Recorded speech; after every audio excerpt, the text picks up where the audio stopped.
So good evening, all doctors. My name is Dhaval Dave. I am a marketing manager for Gufic Biosciences Limited, and I welcome all. Now I hand over the session to Mr. Shekhar Ale, who is AVP in Gufic Biosciences, for the introduction for and welcoming for the session. Thank you. Yeah, thank you, Dhaval. Good evening to all. I am Shekhar Ale, Divisional Head and AVP of Gufic Kitty Care. It's our pleasure to welcome all delegates in today's webinar. The topic of today's webinar is report on first Indian investigational trial on thymosin alpha 1 for severe COVID-19 patients. Although this is our fifth webinar on different role of thymosin alpha, but this is the first webinar where the principal investigator will share his experience regarding the molecule. It's our great pleasure to welcome Dr. Rahul Pandit, who is the principal investigator, as well as today's honorable speaker. Dr. Pandit is known to most of the critical care practitioner. However, I would like to brief regarding him. Dr. Pandit is the Director Intensive Care Fortis Hospital, Mulund, Mumbai. He is visiting consultant ICU, Bathurst Hospital and Wagga Wagga Hospital, Australia. He is teacher for College of Intensive Care Medicine, Australia. He is having prestigious fellowship of the Australian College of Intensive Care Medicine and worked as a consultant in Australia for several years now. He is having European Diploma in Intensive Care Medicine, that is EDIC. He is having several publications, 3 book chapters, more than 120 lectures and scientific presentation. Dr. Pandit is the Vice President of Indian Society of Critical Care Medicine and also Chairman of ISCCM Mumbai chapter. He is an esteemed member of Maharashtra Government Task Force on COVID-19. Although Rahul sir is very busy taking care of patients, attending different academic platforms, meeting with ministers, including CM, HM of Maharashtra, but in spite of his busy schedule, he has been kind enough to be the speaker on today's topic as the principal investigator. Also, it's my pleasure and would like to welcome and introduce Dr. Navneet Wadha, medical consultant to Gufic Biosciences, and Dr. Adarsh Sethi, senior medical advisor of Gufic Biosciences. Dr. Navneet is MD Pharmacology from Manipal and Dr. Sethi is MD Pharmacology from Banaras Hindu University. They are having vast experience on medical writing, analysis, and publication. On behalf of Gufic, they are coordinating with the speakers, key opinion leaders, and addressing all queries from medical fraternity. So before handing over the session to Rahul sir, request all delegates during presentation, if you have any query, please post your queries on the chat box. Now I'd like to hand over the session to our honorable speaker, Dr. Rahul Pandit, for his presentation. Rahul sir. Thank you very much, Shekhar ji. I really appreciate the lengthy introduction. Let me be, one of the information there is not correct. I'm not the chairman of Mumbai branch anymore. I used to be the chairman last year, but it is now Dr. Ashit Hegde who is the chairman of the Mumbai branch now. Okay. But regardless of that, I think it's a pleasure to be here, to be with all of you guys today, to talk about this study which we did as an exploratory study to look at the role of thymosin alpha as a effective medicine, probably along with standard of care in the treatment of COVID-19. So let's start off. Let's bring up the presentation and let's start off with the slides. So next slide, please. So this is the first investigator-initiated exploratory study. I would not call this as a trial, because for a trial you have either two things. You have a large number of patients where you actually look at the efficacy as well as the safety data, or you do a randomized control trial where you either compare it between 2 drugs or you compare it with a placebo. But this was basically not even a proof of concept, but an exploratory study where we actually looked at the effectiveness, and I'm using this word very correctly, effectiveness of thymosin alpha when used in conjunction with standard of care. And what is the standard of care? I did a presentation, I think, on the last webinar where I actually presented the protocol. We've got some snippets of the protocol in this presentation coming up today as well.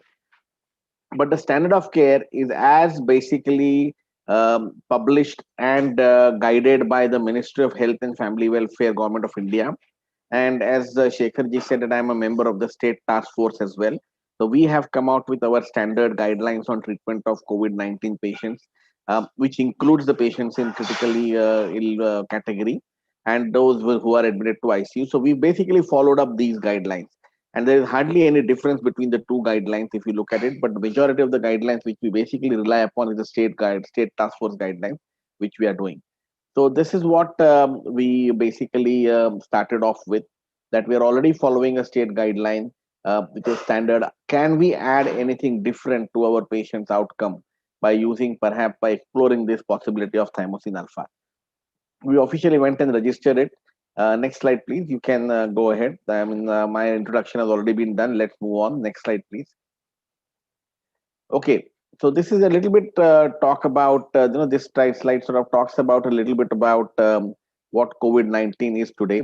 And it also then goes on to the next one, which essentially talks about a little bit of the protocol, and then we start with our study results. So now we know that COVID-19 over the last 10 months has basically ravaged the respiratory system predominantly. Of course, it is a very well known fact that there are multiple systems which are involved, and there could be a simultaneous involvement of the multiple systems.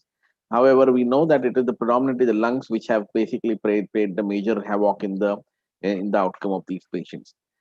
There are reports which initially came out from China, which showed that infective patients also had the pro-inflammatory cytokines and chemokines, which were quite high and quite positive. And there was this concept of a cytokine storm, which got floated up. And this cytokine storm seemed to basically be the immune factor in the COVID-19 infection. So if you look at the COVID-19 infection, there are two things which come out primarily. One is that COVID sort of happens and you have this viral phase where you have all the virus related complications. So fever, you may have body ache, you may have some GI disturbances, and you may start developing pneumonia as well, which is very, very typical of a viral disease. Not everybody has all the symptoms, which is the most fortunate one. Majority of the patients actually are asymptomatic or mildly symptomatic.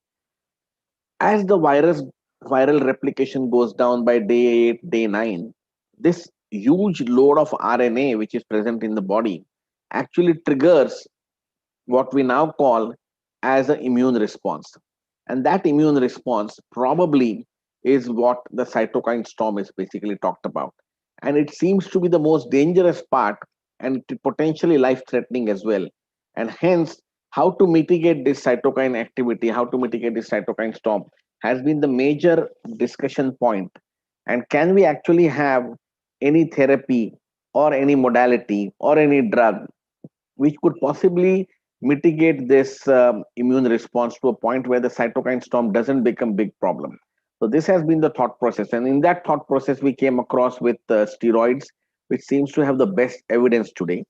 So steroids become a standard of care now, that when you have patients who are hypoxic, which is when you sort of start thinking of the cytokine activity as well, let's start using steroids for these patients. Then we used other IL-6 blockers like the monoclonal antibodies, which we know, the tocilizumab and the itolizumab. There has been a lot of conflicting data about that. But we have not sort of looked at some of the other drugs in the same category, and probably rightly so, because none of these drugs individually have the capacity to actually be a potential lifesaver.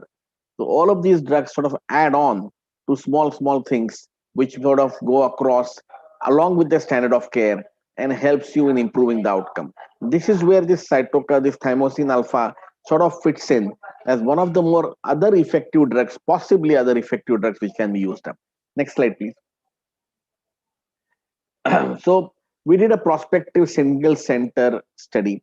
It was not randomized. 15 consecutive patients who came in with severe COVID-19, severity as defined by the Ministry of Health and Family Welfare, Government of India, and ICMR guidelines.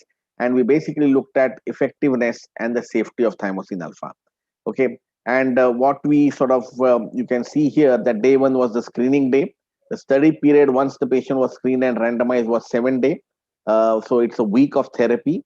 And then we had a telephonic follow-up or a follow-up if the patient was still in the hospital at 28 days. And all patients, basically the whole study went through a ethics committee approval. We got it registered on the clinical trials registry, and every patient, there was a written consent which was obtained from the patient who were willing to participate in the study if the patients were able to give the consent, or the legal next of kin who basically were only involved if the patient was not in a condition to give the consent, as patients who basically would be in the ICU in some of the times where they would be either sedated or on the ventilator and they may not be able to give a consent. However, as soon as the patient's relatives were contacted, patients were basically screened, and discussion was done with the relatives or with the patient, and a written consent was obtained in all our 15 patients. Next slide, please. So this is just basically talking about the methodology and what we did between the second day to the ninth day to the first day to the seventh day. Informed consent, demographic and understanding, medical understanding, physical examination, which happened on all days, vital signs, which happened on all days again, clinical labs, which were done on day 1 and day 7, inclusion, exclusion criteria, obviously, were looked at on day 1. And then we had specific parameters like the oxygen requirement, SpO2 support, respiratory symptoms, whether the symptoms were basically worse or good. And then, of course, we talked about the adverse effects, if at all any adverse effects were noted. Next slide, please.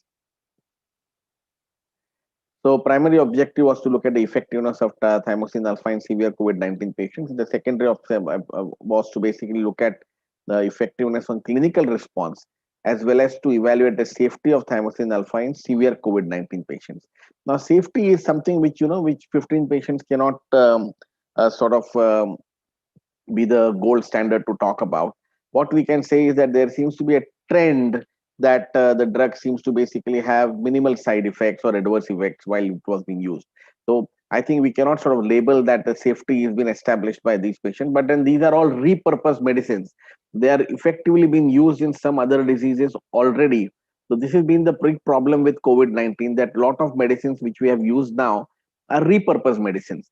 And repurposed medicines, the safety and efficacy data on that particular disease process has already been established beyond doubt. So to sort of come out with a new safety evaluation in COVID-19 has been a bit of a challenge. But yes, effectiveness along with the standard of care is something which we should be doing it very, very correctly. Next slide, please. Okay, so aims and objectives. Again, I'm sort of coming up to the primary endpoint and the secondary endpoint. Just give me a minute, my slide is not showing up.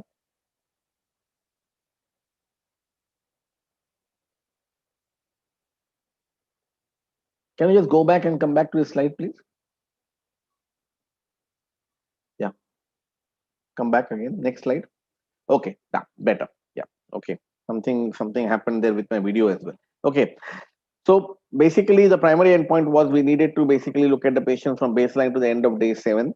We also looked at the ventilator duration. We looked at the incidence of all-cause hospital mortality, time frame being from the date of administration of the drug up to 28 days, and duration of hospitalization from baseline to the hospital discharge. The secondary endpoints where we actually collected actively data on the lymphocyte counts, the CD4 and CD8 count from the baseline. We looked at the change in ferritin levels, basically in terms of IL-6, LDH, CRP, D-dimer from the baseline. And then we looked at the change in SpO2 levels from the baseline to the end of the study. We also looked at the clinical progression deterioration, and there is a WHO 8-point ordinal scale, which I will show up in one of my slides, which sort of comes up forward. We looked at the change in that scale, and then we really looked at any treatment related adverse events which were very, very visible or which were basically noted to be a problem. So this is what the study was based on. Next, please. Next slide, please. I think we've gone through this inclusion exclusion criteria. Majority of the patients were basically as per the Minister of Health and Family Welfare and ICMR guidelines of being deemed as critically ill, and they all required ICU admissions. Obviously, patients who were on other therapies were excluded.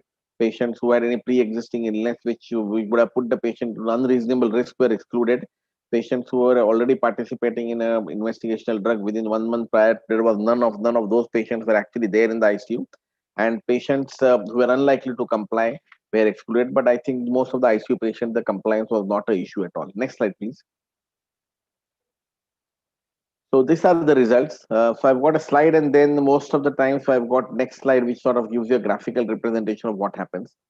So we had a total of 15 patients. We decided on this number. As I said, it was an exploratory trial. It was an exploratory study. It is not a study to sort of go and prove the efficacy or the safety, because then the numbers would have been very high. And in the pandemic era, I think the short studies looking at smaller numbers, even if you look at drugs like favipiravir, for example, the numbers were very, very small. If you look at the itolizumab trial, the numbers were very, very small. So similarly, we basically are looking at a short, small study, looking at 15, 20 patients and see how they work. So 15 patients in total, age group between 30 to 72 years, 11 males and 4 females. And that's been the trend. We know that majority of the patients are males and females are sort of 1/3 or half of them. And that's exactly what we are seeing here. The dose selected was 3.2 milligrams subcutaneously, being given 3 times a day, along with standard of care for 7 days from the start of the study. The duration was basically summarized from the baseline, which was day 1 to day 7. The mean ICU stay was around 4.4 days. The mean duration of ventilatory support was found to be around 2.9 days approximately. And the mean duration of hospitalization was around 13.2 days. And if you look at the results on the right side, you can see that the total patients, total hospital duration was around 13 days, with a maximum and minimum for around 9 days to 23 days. Similarly, if you look at the ICU's duration, 4.4 days, minimum being 4 and maximum being 5. And you look at the mean and the standard deviation there, you could basically look at the duration of ventilator. So obviously some patients are not ventilated, but the average maximum ventilation was around 5 days. Next slide, please. So lymphocyte count, the mean total lymphocyte count, leukocyte count, beg your pardon, the lymphocyte count was 2.01 at the baseline on the screening day, which changed to 4.41 at the end of study day, and it was statistically found to be significant. The lymphocytes increased quite significantly in all 15 patients, and you can see that sort of it ranged from 0.9 to 3.1, and the minimum maximum went from 3.1 to 7.4 with a p-value of 0.0001. And that was this has been one of the major important biomarker, if you may call it, that neutrophil lymphocyte ratio and absolute lymphopenia, which have been associated with so-called difficult or poor outcomes in these patients. Next slide, please. So this is the graphical representation on the left of all 15 patients, and you can see that all patients sort of had a reasonable improvement in their lymphocyte count. And if you look at the mean on the right side in the bar graph here, from day 1 to day 7, there was definitely a statistical improvement in the lymphocyte count in these patients. Next slide, please. Similarly, CD4, we all know that CD4 and CD8 sort of seem to have played a very important role in our way the immune response is going to be, way the T cell response is going to be. And the mean CD4 count was around 360 at day 1 and changed to 558. Again, it was found to be statistically quite significant in all of these patients. Let's go to the next slide, please. This was CD4 count. Except for one patient where it actually dipped into the other way, all the other 14 patients, it made a big difference. And you can see that the mean here, which is shown in the bar graph here, from day 1 to day 7, there was a steady increase in the CD4 count, which sort of seems to be a good effective way of showing that, yes, probably some drug is helping these counts to sort of improve. Next slide. Similar findings were seen with CD8 as well, and it sort of went hand in hand with the CD4 counts, with the counts ranging from 510 at the baseline, increasing to around 720, and found to be again having a p-value of 0.0008. So next slide, please, which shows again the graphical representation of the same. And there were a couple of patients who sort of plateaued out, but majority of the patients had a good increase in the CD8 count from day 1 to the baseline, and again the statistical significance was there. Next slide. Now LDH, we know that LDH is a non-specific marker, but nevertheless has been one of the important markers which we monitor in these patients. Now LDH did not, so obviously there was a reduction in the LDH from the start to the 7th day, but it wasn't statistically significant, which actually tells you that LDH is probably not the marker to sort of look at. But nevertheless, it is an important marker to sort of keep an eye on, because if the levels keep on increasing, it is definitely associated with the worsening of the disease process, whatever it may be, causing the LDH to go up. Next slide.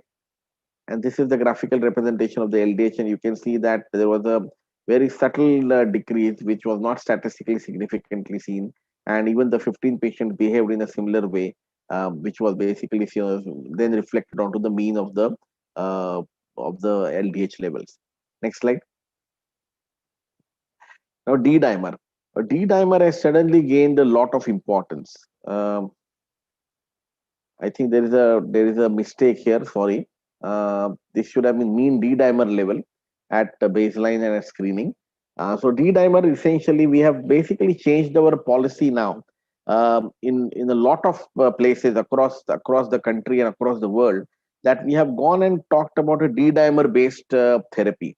Now, this D-dimer based therapy, most hematologists would like to challenge that therapy, but nevertheless, when you have COVID positive and you have symptoms and signs suggestive of COVID, D-dimer does become a very important parameter to look at, because it has been shown to be associated with, so it's a fibrin degradation product.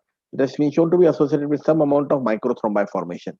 And that's why the CRP level is, the D-dimer level is very, very important, because if the CRP level, if the D-dimer level is very high, it was a sort of thought that this was a cytokine response or immune response, which was basically being associated because of the microthrombi which were forming. So the three aspects of COVID which we talked about. One was the viral phase, the second was the immune phase, the third is this coagulation phase. This coagulation phase, which has now been demonstrated into several studies, that there is definitely a microthrombi formation. That's why anticoagulation put up a major role in the treatment of this disease. That D-dimer sort of seems to reflect that efficacy well. And here you can see a statistical difference, again a p-value of 0.04 or a 0.05 approximately, to basically show that the D-dimer did decrease. Next slide, please. It shows the graphical representation of the D-dimer, and you can see the D-dimer basically falling down quite nicely from the day 1 to the day 7, which was the end of the study day. Next slide. This is a CRP slide. My apologies. So CRP again has been, we know that it is a very non-specific marker of inflammation, but nevertheless, I would not say non-specific marker of inflammation, non-specific marker of cause of inflammation. So it is definitely specific for inflammation. It does tell you that there is an inflammatory process going on, but it doesn't tell you what is causing that inflammatory process. So CRP can rise into several conditions. Even in non-infective conditions like SARS, you may have an increase in the C-reactive protein, because that's how the body sort of tends to react. But again, in COVID, we have based quite a lot of our understanding of the disease process on the C-reactive protein. And the CRP again came down from a baseline of around 76 to a baseline of 23, which was again found to be statistically significant. The p-value, which was decided as 0.0105. And you can see that the maximum and minimum, basically it was minimum was 17.6 and it went as high as 274 in some of the patients, and it came down to around 3.2 versus 87.6, which was the maximum at around day 7. Next slide. And this again is a graphical representation of what we just discussed in the table form, that CRP had a nice downward trend, which is quite good to know, because when you are looking at these patients, one of the things which I have relied quite consistently on, more than IL-6 actually, is the CRP level. If the CRP level is coming down, then there are several reasons why the other cytokines might go up. I tend to be a little bit more comfortable that things seems to be settling down quite well. Next slide. So ferritin is an acute phase reactant. It again showed up a drop from the baseline to the end of the study day, which was from 492 to 347 in the mean. Next slide. Just a graphic representation of how the ferritin changed. There have been one or two odd patients in all of these cytokines which have shown a completely different trajectory. But if I was to compare between the patients, it wasn't like that the same patient who had a completely different trajectory to ferritin also showed it to D-dimer or to LDH. So they were all different patients, and that just tells us that how complex this immunology is, for us to understand how the immune process basically differs from patient to patient quite significantly. Next slide. Now, IL-6. IL-6 has been the hero for a long time in this COVID treatment. And then it went from a hero to a complete, I would not call it zero, but a value which people started to take with a pinch of salt. And as I said, why was it hero? Because one of the things which we learned early on in the pandemic, which was in the months of April, May, and June, we learned that if the IL-6 is high, that is basically the start of the cytokine storm. And if we can mitigate something to look at the IL-6 levels, we probably could be looking at a better outcome in these patients. And that is how these IL-6 blockers came into the picture. And the values which were talked about were values which were from baseline maybe 3 times high to 10 times high. In our study, we never found that the values actually went up that high. As you can see, the minimum maximum was between 9.6 to 25. So I really don't think that the IL-6 levels actually went that high in our study. And I believe the reason was that we were quite proactive and we probably did not have that severe cytokine surge. Apart from the CRP levels going up, the rest of the other levels were fairly within acceptable surge limits, and not making you very uncomfortable in terms of a clinical as a doctor. If you look at those values, you don't get very uncomfortable with that. Now, what does IL-6 also basically mean is that this IL-6 testing was done in our lab. Now, there's a very important thing. If you don't collect IL-6 properly, if you don't collect it into either a gel top or you don't collect it and quickly analyze it by separating out the serum, then you may actually have a falsely elevated IL-6 just by the fact that the blood sample sat in the tube in the vacuum for a long time, or it was basically transported from one place to other place and it sort of took a long time for before the serum and the cells were separated out for it to measure. And that's why many times IL-6 levels which have been very, very high are seen. Secondly, if you look at IL-6 level on week 2 or week 3, and you start acting on those levels, be very worried that even a bacterial infection will give rise to very high IL-6 levels. So it may not be the cytokine storm which we are looking at in the week 2 or week 3, but it could basically be a secondary infection as well. So just take this value with a pinch of salt, please. Next slide. This is just a graphic representation of the same of what we just talked about. Next slide, please. Now here comes the bedside value. Okay, so majority of our patients who came in had a hypoxia. As you can see that the minimum maximum saturation here on the slide was 83, 89. And then by the end of the day 7, basically we were around to 96 or 96 to 99, and which was quite significant statistically. Obviously, the patients received oxygen when they came in when they were hypoxic, and as the patients got better, their saturation as well as oxygen requirements started improving quite dramatically. Next slide, which shows the graphic representation of the same what we talked about, and you can see there is no guesses there. All patients, the trajectory of the SpO2 was same. It was sort of going up, and which is reflected quite well in this bar graph as well. Next slide, please.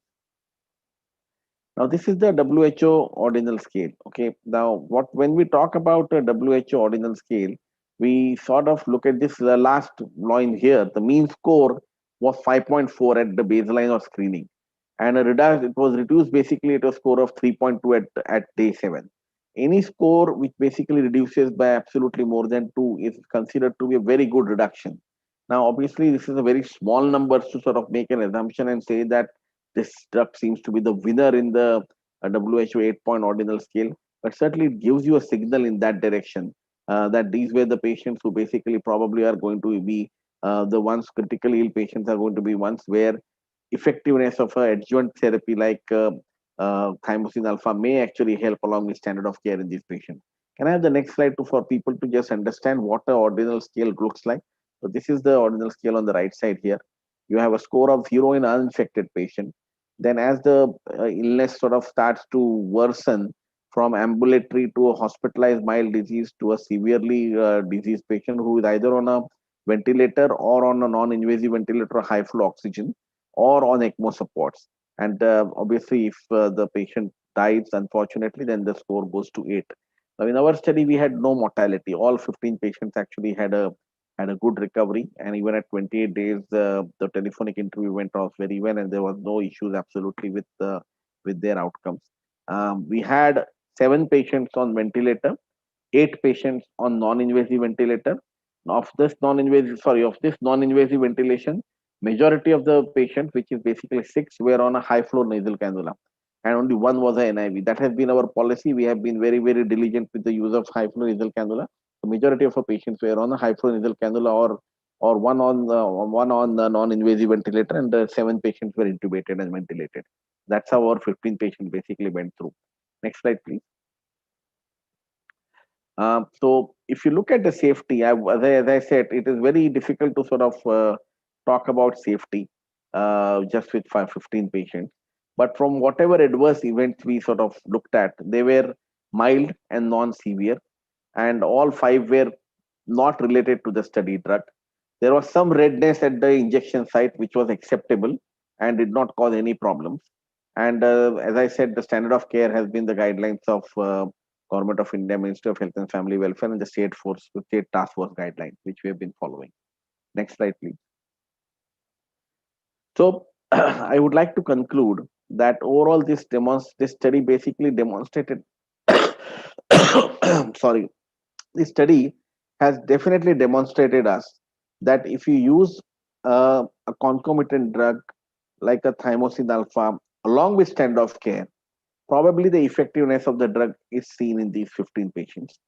We know that the immune damage is the most critical phase of these patients who are critically ill.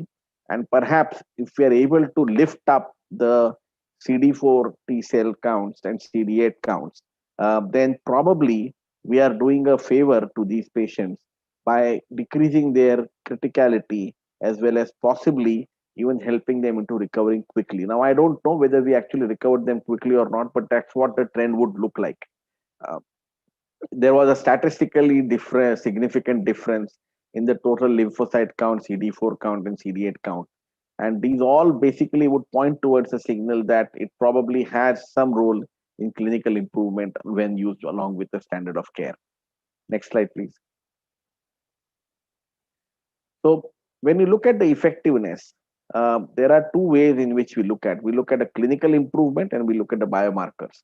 Now, obviously, the standard biomarkers, which have been CRP, D-dimer, ferritin, IL-6, LDH, all of them showed a reduction. LDH did not show a significant reduction, but rest of the parameters showed a statistically significant reduction. And obviously, when you're at the bedside, you want to know the change in your oxygenation. And all the patients who basically had that been enrolled in the trial had an improvement in their SpO2 characteristics. Also, if you look at the WHO scale and you try and put it in some form of objective data, it seems to have a better outcome. As I said, there were no fatality in these studies, and it probably is a reasonable conclusion to make that this looks like a potential treatment which can be used or dosed in the right combination with the standard of care. Now, that's most important thing is the standard of care. What I have been finding in many patients, and please don't take this as a criticism at all. This is just my observation, because I've been a part of the state task force. I've been actually looking at some of the death reports as well. I've been reviewing those files as well. And I see that many times we have used some of these drugs as a substitute for standard of care. So substitute of standard of care means basically if I was to intubate a patient with a PF ratio of less than 100, then I would choose that why not try with some tocilizumab because the IL-6 level is high. Well, we should try with tocilizumab. I have nothing against you trying with tocilizumab or any other drug. But if that patient needs intubation because his PF ratio is less than 100, then we would have normally in the ARDS patient, we would go ahead and intubate these patients and perhaps prone them. We should do that. Importantly, that should be the first action which should be done. And then perhaps consider any other blocker or any other fancy drug to be used. So my humble submission here is that this drug is by no ways, and I want to make it amply clear, is by no ways any substitution for standard of care. Your standard of care has to be very, very clear, and that has to be defined. Optimum timing of any drug is very important. So obviously, when you think that these patients are worsened, you try and use this drug along with standard of care. Do not use this as a substitution for anything. And I think the results will then be better. Thank you very much. I would be happy to take up questions and have some comments from Dr. Wadhwa and Dr. Adarsh Shetty, who have been 2 of my colleagues doctors both who sort of have been in the advisory role to sort of tell a little bit more about the study. Very well, sir. I think this has been a wonderful presentation. I'm tempted to call this as an Atmanirbhar study for the simple reason, that you have taken such a big lead in this by devising the protocol, the approach. I think post this, although it's a small step in the big ocean, but we do not, need not actually rely on the Chinese databases, Chinese studies, or the other Western databases. At least these are the hints, and coincidentally, we have also understood the natural history of the disease little bit better, but still a long way to go as compared to what it was, say, in the month of February or March from the Chinese studies, what they could not teach us. That is fundamentally so important, as you rightly mentioned, that the place of this drug in terms of putting into the perspective of whether there is always a thin line dividing between augmentation therapy versus replacement therapy. I think it gives a very right positioning for thymosin alpha 1 in terms of augmenting the standard of care. And having said that, standard of care is also now getting more and more clear. Although it's evolving rapidly, we have seen what is happening with remdesivir. I am sure there may be two school of thoughts who may agree, who may not agree with the current emerging phenomena. But at least some of the drugs like corticosteroids, oxygenation, these agents cannot be ignored at any point of time. In fact, sir, I would like to put few questions in that context. Very, very rightly put across by Dr. Aninda Mandal from Bokaro. He's a well-known personality, medical personality, famous in that part of the country. That he very rightly puts out that what should be the timing of utilization of thymosin alpha with respect to the ongoing steroid therapy. I think a very pertinent question, considering the fact that it goes in line with the standard of care, and then adding thymosin alpha. Timing of thymosin alpha with steroid therapy, sir. Yep. So from what I look at, so we are now here talking. I am only going to talk about critically ill patients because that's what we have looked into this trial, and that's what my expertise is. Okay. So if I have a patient who comes to me in intensive care, he's already hypoxic because that's been the primary definition of organ dysfunction, which majority of the patients come in. Of course, there are some who come in with renal failure, some who come in with other stroke or something, but 90% of our patients come in with hypoxia. And it is very, very clear that hypoxia patients, the standard of care right now is to give steroids. Okay. So when you are having a patient who is coming to you hypoxic, you are thinking of giving him steroid. I would think at that time to start thymosin alpha as well for him. So hand in hand, in intensive care, critically ill patients, severe patients, hand in hand along with steroids is what you can sort of use thymosin alpha to augment or to sort of help you in the standard of care. So I would not say it helps steroids as such, but as we have shown in the little study, that it sort of helps your T cells to come up a little bit quickly. It helps your CD4, CD8. There's another question there which says, do I do CD4 and CD8 levels? Of course not. We never do them, sir. This is just a part of the trial that we did it, because to demonstrate that it actually helps you in improving your CD4 or CD8, it was important to measure those parameters. And Dr. Shetty could sort of allude on the CD4 and CD8 a little bit more, because he was the one who initially devised the primary protocol along with us. So Dr. Shetty, you want to comment on CD4 and CD8? Yes, sir, because the thymosin alpha, it was started in 1970 for the HIV patients. This was a drug which was used mostly in the HIV patients. So in the HIV patients, the CD4 and CD8 count was decreased.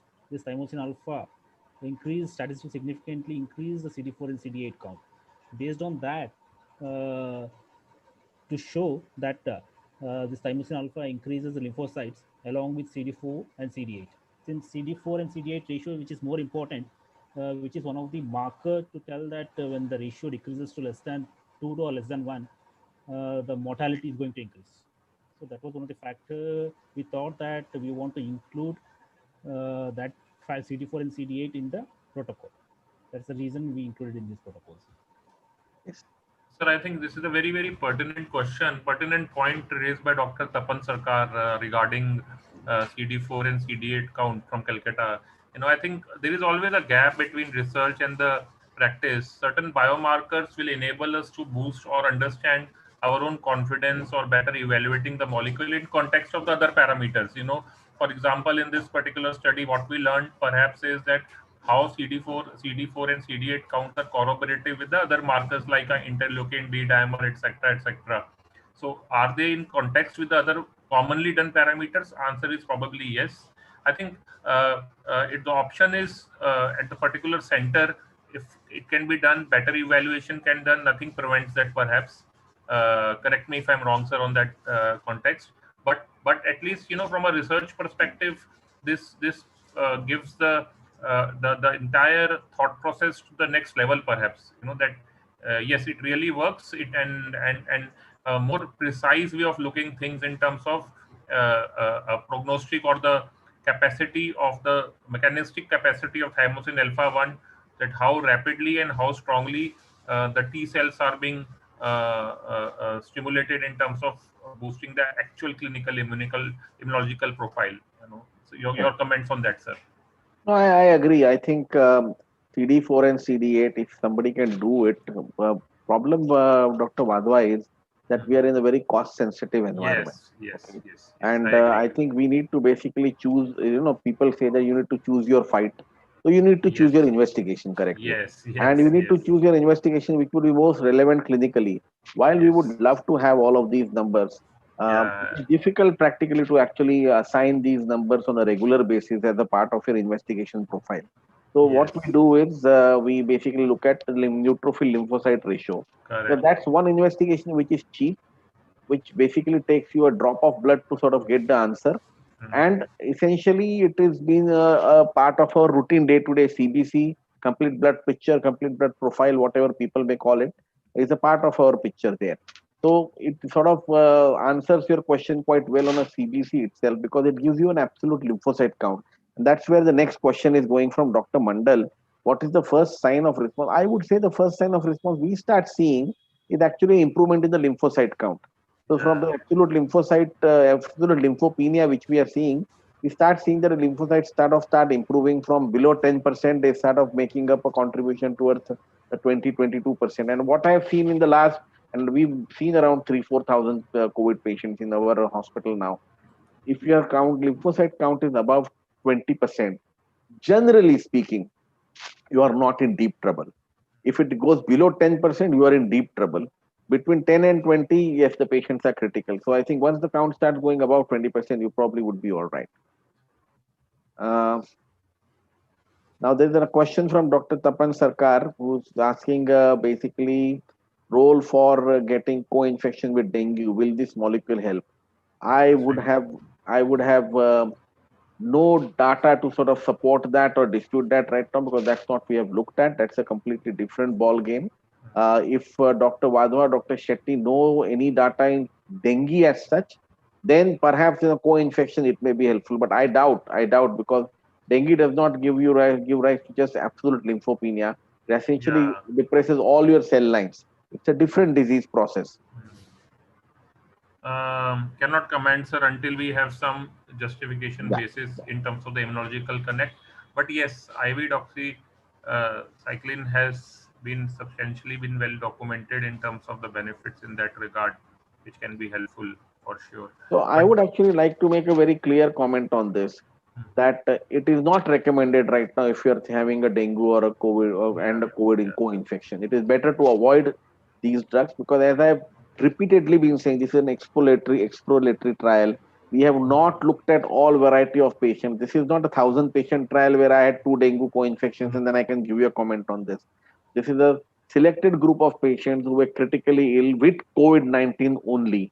And that's why I think it's very difficult to answer this question. And I would actually say very clearly, avoid it in co-infection. Sir, any thoughts on the implications on the platelet count? Because COVID per se doesn't impact platelets. Correct. So I doubt whether there would be any change in the platelet count by using thymosin alpha, to be personally clear about that. And we know that majority of these platelet counts which are low are short-lived in dengue, and they would pick up in a day or two as the bone marrow starts to pick up quite quickly. But considering the fact, sir, since dengue conventionally would has the implications, negative implication for the platelet count. So do you anticipate that if in such a patient, just a postulation I'm discussing here, in case thymosin alpha 1 is being administered in such a patient, considering the fact that platelet count going down, will the implications change in terms of COVID management as far as thymosin alpha is concerned, given the background of steroids and other therapies which are Yeah, already look, I there? think it's a difficult scenario Hmm. because whatever therapies we are using for COVID have actually shown an adverse reaction in dengue patients. We know that giving steroids in dengue patients has never helped. Perhaps there is some evidence that if you give them early enough, you would actually be causing harm as well. Hmm. So it's a bit of a difficult question to answer. Secondly, dengue, um, the the blood picture which we are seeing is not the primary disease. Hmm. Beg your pardon, it's not related. It's not the only primary problem which they have. The bigger problem they have is the polyserositis, or they have this huge capillary leak, where almost as if they completely have a system which has been wiped off, which is keeping its fluid into the intravascular compartment. It just starts leaking off, and sometimes you feel that you need to actually have a complete new system put into these patients, which will Very well. keep the fluid Very well. inside the intravascular compartment. Yes. So Dr. Devender Mida has a very interesting question here, that we know that cell immunity takes about a week or two act upon the new infection. So especially with respect to mild and moderate cases with initial low total lymphocyte count, what will be the implications, and also with respect to an elderly, Yeah. extremes of age and implications on the immunological modulation, and how early do we expect the benefits? So again, mild and moderate cases were not a part of our study. Beg your pardon. But it looks like if we use thymosin alpha in these patients, the the safety has been sort of looked into the other disease processes for which it was used before. So we know that it is not going to cause any harm to these patients. Whether it will actually improve the lymphocyte count or not, we need to look at the retrospective data, because a lot of patients, they have the repurposed use of this drug has already happened.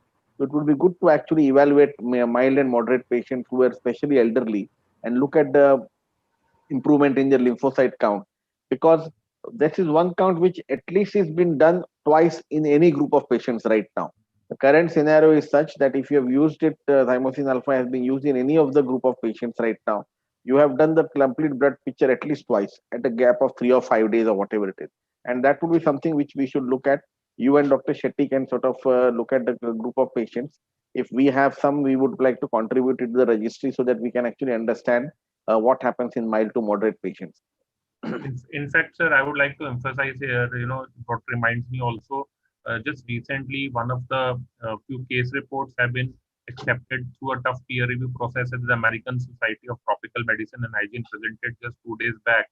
What clearly came out, and that is being replicated in some of the other case reports. Although these are small anecdotal reports, emerging evidences for sure, which reflect that the immunological response in terms of the total lymphocyte count uh, in improving at day 3 to day 5. We can anticipate, at least in mild to moderate cases, what has been documented well in around 3 to 4 cases, including some of them already been accepted to a peer review process. So 3 to 5 days has been the general perspective. I would like to, this is the finding from the databases what we have seen actually. Right. Right. And also this is corroborative with the requirement for the oxygen support, which goes down and then discharge generally after 7 to 8 days, 7 to 10 days as a window. So the outcomes, perhaps at the larger picture, the mild patients remains mild, moderate should remain mild. That's the objective, and to a certain extent it's being met also. Sure. Yeah, Sir, no, it's interesting. I think it's interesting that how it would behave into mild and moderate, and it would be good to see whether it actually adds as adjuvant therapy as well. yes. So another question from Dr. Mandal is that, perhaps the response in the ventilated patient is not so strong. So does it also tell the timing early in the phase when there is the responsiveness for the immunological modulation is much higher? Yeah, I completely agree with you, Vadwaji. I think basically we have, as I said, we had a 50-50 almost change in the ventilated, non-ventilated patient. So it all depends on when you ventilate. Again, I'm going to emphasize the same thing. I have a very clear protocol. If my PF ratio goes down below 150, despite best of my efforts to keep the patient's PF ratio better than that, which would include HFNC or a BiPAP machine, and I don't wait more than 6 to 8 hours or 10 hours, even if the patient looks comfortable, I go ahead and intubate them and prone these patients. So I have got a very different proactive measure to actually intubate this patient. Lot of the times what I'm seeing is that patients are being intubated little bit delayed because they appear comfortable. The whole concept of COVID-19 has been this happy hypoxia syndrome, where Yes. they appear so comfortable despite being so hypoxic. And that is what stops us from ventilating these patients. Now, yes, there could be arguments about it, but I've got my data to present out. And, we are not looking. So one of the good things which COVID has done is people are not looking at Western data anymore. Okay, we are Correct. looking at our own protocols. As I said, we followed the Ministry of Health and Family Welfare protocol. I did not follow any American protocol or any UK protocol. We were going to follow the Indian protocol, and I think that's what's basically going to make a difference. We will have to come out with our own protocol. For all you know, if somebody goes ahead and does a study or looks at a retrospective data for say 100 ventilated patients and finds no use in them, it's an important sign to actually tell that thymosin alpha you should be using before they get ventilated. It would be a good message to actually understand. So Yeah. it's nothing wrong in understanding. In 15 patients, you can't make any conclusion and say that it is the best drug for ventilated or non-ventilated patients. So either way, I think it's only going to be a helpful data for us. So if people are not finding it beneficial in some group of patients, I totally agree. I mean, this 15 patients does not give you a snippet of understanding of every problem of COVID-19. It gives you a direction there. And if you have patients who are not responding on ventilator, look whether the ventilation was done early and as appropriate. And if it was done as appropriate, and still thymosin alpha is not improving your lymphocyte count or your cytokine parameters are not improving, then yeah, I mean, think about it that maybe we need to give it before they worsen and before they go on a ventilator. So I think it would be a good understanding of the disease process actually. In fact, sir, I would like to add up here, if I corroborate this particular work with the existing literature, not with respect to just thymosin alpha, but other therapeutic options which are evolved or still evolving. It's not just about the 15 numbers per se, but the study design in terms of the standard of care, plus also the WHO ordinal score which has been utilized, in terms of actually in the reality utilizing the measurable outcomes in terms of the overall patient the cohesiveness of the improvement score, how it has been used. I think the biggest strength of this work has been the ongoing standard of care, which has not been distorted or disturbed, and that has been if I look into the statistical markup on this particular data, that the thresholds have been achieved in terms of the basic care which has been delivered, and that was also boosted of that may be the reason that got good numbers statistically as well. Your comments on that, sir? The strength and the limitation of the work. No, I think the strength you've actually mentioned it. You've actually summarized it quite well. The strength of the work is that we followed the protocol to the T, not the thymosin alpha protocol only, but the standard of care protocol. So we have not deviated from the standard of care. We have not used this as a substitution for anything. Obviously, the weakness is that it's a small study. It's 15 patients. I would love to get a 150 200 patient data where I would have say 75 to 100 ventilated patients and 75 to 100 non-invasively ventilated patients in critically ill patients, and then we would be able to get that. But in a pandemic, it's extremely difficult to look at these numbers. I mean, look at the tocilizumab and itolizumab data, which are much bigger drugs in terms of the way they were actually projected to be. Even they have not been able to do hundreds of patients of data. We are looking at small numbers for those also. Even the steroid numbers were not in thousands, where we're in 100, when it's actually a very cheap therapy to use. So I think we will have to basically be for this year, for the next 12 months, we'll have to look at these small numbers and guide up our therapy based on that. I'm sure as the time moves forward, some of these therapies will be then validated into much larger trials. and then we will have a very, very clear understanding of what it is. Absolutely, sir. I think you have powerfully made by this study, the scientific element of putting the things into an Atmanirbhar concept.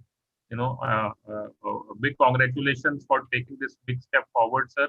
I think this will go a long way in terms of building the confidence that our own research do matter. That's one of the big learning. If I look into the big picture of COVID, which we never looked into that. I think we are done with the questions, sir. With this, I'd like to hand over to Dr. Devesh and Dhaval for the further proceedings, sir. Thank you so much for your excellent deliberation and the powerful concept of bringing the science and the legacy, creating a legacy forward, sir. Thank you, Dr. Wadhwani. Sir, I would also like to highlight, this data is under the review process also, through a peer review process at one of the forums. It's so rapidly evolving. Thank you, sir. Thank you. Thank you, Dr. Navneet Wadhwa. It was an indeed very good discussion today what we had. So this webinar was sponsored in technical collaboration of Gufic Biosciences Limited. I would request all my audience, if they have any queries regarding this, you can please send your queries in info@guficbio.com. This webinar was sponsored by Immunosin Alpha, which is a lyophilized thymosin alpha 1.6 mg, modulates immunity perfectly, by Gufic Biosciences, Gufic Criticare. And I thank you very much. Now I invite our president, Dr. Devesh Das, to give the vote of thanks to all the audience as well as the panel members and speaker. Thank you. Thank you, Dhaval. Thank you, all my colleagues. So myself, Dr. Devesh Das, President of Gufic for India and Nepal operation. Firstly, I thank Dr. Rahul Pandit for the beautiful deliberation and speech and insights today, and followed by the panel discussion with Dr. Navneet and Dr. Sethi. Thank you very much, sir.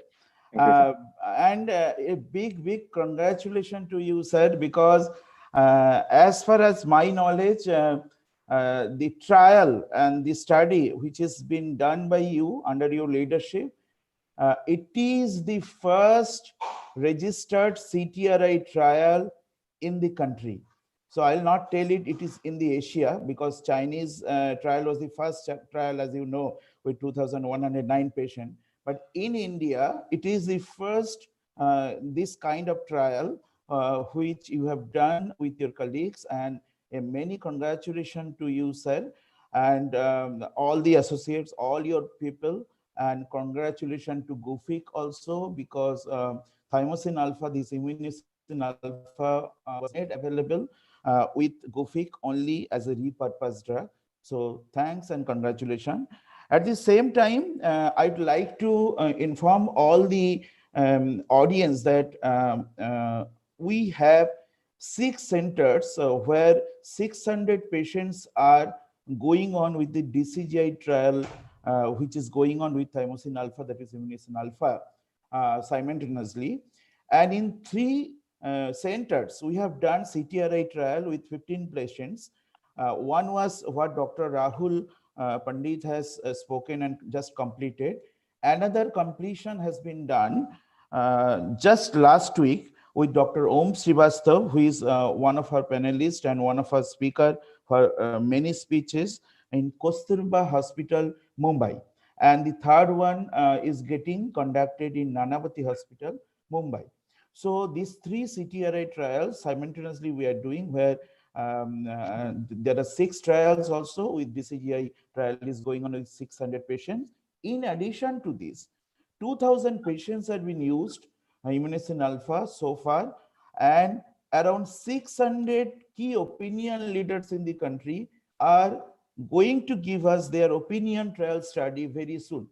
So one by one, we will be unveiling to you all the studies as a front runner, and this is the 5th webinar in continuation we are conducting, and I'm very thankful to all our guests, all our audience who are coming here, attending from Nepal and all over the country. I'm very thankful to my seniors, my colleagues, and everybody of you.